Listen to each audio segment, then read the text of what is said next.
City school students are getting more support for their mental health. Yeah, the city council is approving $1 million for some services, pointing to studies that show 20% of students who get these have lower suspension rates and higher grades. Your reporter Bria Chapman all over this and on your side now with a look at these services. Bria. Yeah, that's right, Sarah and Jonathan. So there are about 40 schools in the Birmingham City school system, and currently they have school counselors for about half of those, and then they also have part-time counselors that work at multiple schools every day throughout the week. But now with this $1 million grant, they plan to hire a counselor for every school in the district.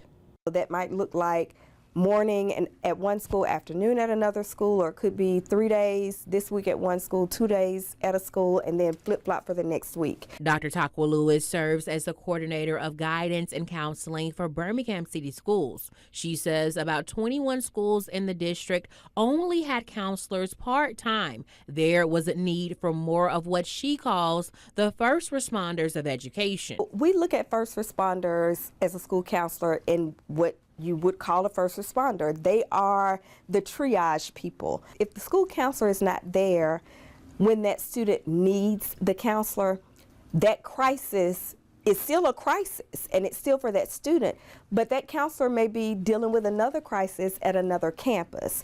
And so because we have a full-time counselor, there's someone always there that can assess the student needs and serve as that triage person. Lewis says having more counselors not only helps students, but also supports teachers and improves academic performance.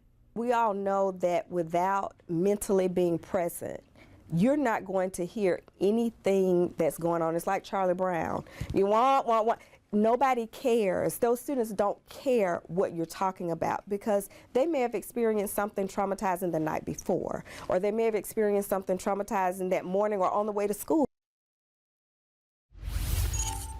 Yeah, and leaders say that this program also supports school staff by helping identify students who may be in crisis, and staff will also be trained on communication and relationship building techniques to help with early intervention. I'm Bria Chapman, your reporter, live tonight in Birmingham, WBRC 6 News on your side.